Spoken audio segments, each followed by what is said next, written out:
I was raised in a nuclear bunker. You won't believe what happened. The fluorescent lights hummed, a constant drone that was as much a part of me as my own heartbeat. Level 3, Sector C, Housing Unit 7. Identical to every other unit in the bunker. Metal walls, a narrow bed, a small desk, and a screen that showed pre-approved educational programs and Elias's daily announcements. I was Sarah, and I'd never seen the sun. My world was this bunker, a sprawling underground complex built, we were told, to preserve humanity after the Great Cataclysm. Elias, my father, was the overseer, the leader. His word was law. He maintained order, distributed resources, and ensured the survival protocols were followed to the letter. Life was predictable. Breakfast at 0700, education modules until noon, physical training, maintenance duties, dinner, sleep, repeat. Every day the same, every day safe. But safety comes at a price. I was in my mid-20s, though age felt irrelevant in this tune. The outside world was a toxic wasteland, uninhabitable for generations, according to Elias. Our survival depended on unwavering obedience, strict rationing, and the unwavering belief in the system he had created. Martha, the bunker's doctor, was the closest thing I had to a mother figure. She was one of the original inhabitants, a kind woman with weary eyes that seemed to hold a lifetime of unspoken stories. She taught me about medicine, history, the sanitized version approved by Elias, and a quiet resilience that defied the bunker's sterile environment. Curiosity is a dangerous thing, Sarah, she'd often say, her voice a low murmur in the sterile white of the infirmary. But it's also what makes us human. Daniel was different. He was my age, assigned to the hydroponics sector, and possessed a spark of rebellion that I both admired and feared. He questioned everything, challenged Elias's pronouncements, and dreamed of seeing the surface. What if it's not as bad as they say? He'd whisper during our sanctioned recreation time, his eyes gleaming with forbidden thoughts. What if Elias is lying? His questions planted seeds of doubt in my mind, seeds that threatened to shatter the carefully constructed reality I had always known. The first crack appeared in the system's facade subtly, a flickering light in the main corridor, dismissed as a minor electrical fault, then a malfunction in the air filtration system, causing a temporary dip in oxygen levels. Elias assured us it was all under control, a routine maintenance issue, but a sense of unease began to permeate the bunker. Elder Samuel, one of the oldest residents, was confined to the infirmary, his mind clouded by age and fading memories. He spoke in riddles, muttering about false prophets and poisoned earth. No one paid him much attention, dismissing him as senile, but his words echoed in my mind. The cage is gilded, child, but a cage nonetheless. One day Daniel found me after my maintenance shift. His face was flushed with excitement and a hint of fear. I saw them, he said, his voice barely above a whisper. The breathers. The breathers were almost mythical figures within the bunker. They were the ones who ventured outside, clad in specialized suits, to collect supplies and monitor radiation levels. They were rarely seen, their missions shrouded in secrecy. What about them? I asked, my heart pounding. They were different, he said, his brow furrowed. Their suits were damaged, and in one of them was coughing, a terrible, rattling cough. They dragged him away before anyone could see him clearly. That night I couldn't sleep. Daniel's words replayed in my head, fueling my growing suspicion that something was terribly wrong. I decided to seek out Martha. The infirmary was dimly lit, the only sound the rhythmic beeping of the medical equipment. Martha was tending to Elder Samuel, her face etched with concern. Martha, Daniel saw the breathers, I said, my voice trembling. He said one of them was sick.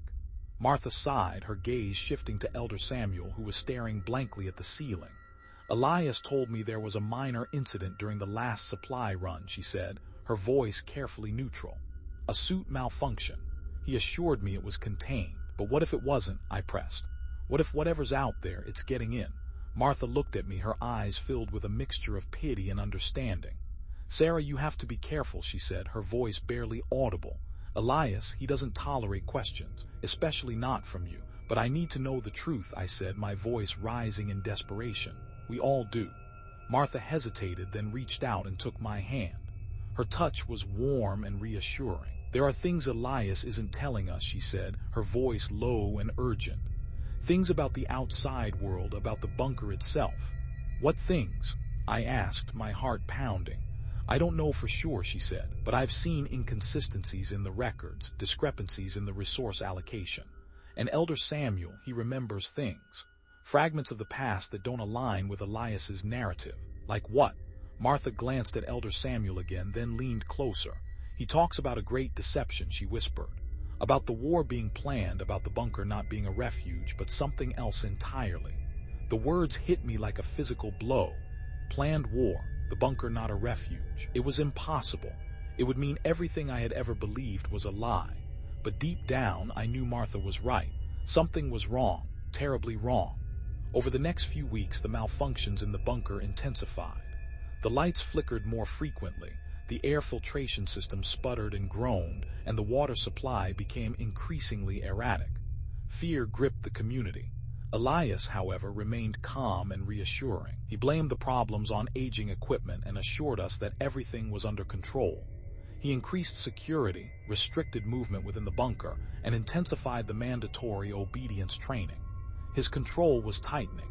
Daniel and I continued to investigate, driven by a desperate need to know the truth. We spent hours poring over old schematics, sneaking into restricted areas, and piecing together fragments of information. One night, we discovered a hidden passage behind a maintenance panel in the ventilation shaft. It led to a long, dark corridor that wasn't on any of the official maps. "Where do you think it goes?" I whispered, my heart pounding. "Only one way to find out," Daniel said, his eyes gleaming with a mixture of excitement and apprehension. We moved cautiously through the corridor, our only light coming from a small flashlight Daniel had managed to acquire. The air was stale and thick with the smell of dust and decay. The corridor led to a large, sealed door. A keypad was mounted beside it, but the screen was blank. "Think you can bypass it?" I asked, looking at Daniel. He nodded, pulling out a small tool kit he had smuggled from hydroponics. After a few minutes of tinkering, the keypad flickered to life. "Password required," it read. Daniel cursed under his breath. "Any ideas?" he asked. I thought for a moment, remembering something Elder Samuel had muttered in the infirmary. "Try Genesis," I said. Daniel typed in the word and the door hissed open. We stepped inside, our flashlights illuminating a large circular chamber. Rows of metal cylinders lined the walls, each connected to a network of wires and tubes. In the center of the room stood a massive machine, humming with power.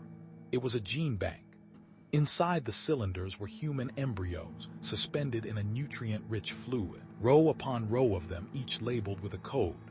We stared in horror at the rows of embryos. This wasn't a refuge, it was a breeding ground. Then I saw a file on a nearby terminal. It was Elias's personal log. I began to read. My hands began to tremble. The file detailed how the Great Cataclysm was not an accident. It was a planned event. Elias and a group of elites prepped the bunker not to save humanity, but to control it. They had planned to use the bunker as a lab for gene editing. They called the endeavor project Genesis. The log continued detailing that I, Sarah, was not Elias's daughter at all. I was a clone, one of the first successful ones. The file details that my mother died during childbirth, or at least that is what they told Elias. Elias was chosen to oversee this project. I fell to my knees. The world spun. My entire life had been a lie. Suddenly, alarms blared throughout the bunker. Red lights flashed. A voice boomed over the intercom. "Intruders detected in Sector Gamma. All personnel report to security stations. We have to get out of here," Daniel said, grabbing my arm. "They know we're here." We fled the chamber, racing back through the corridor, the alarms echoing in our ears.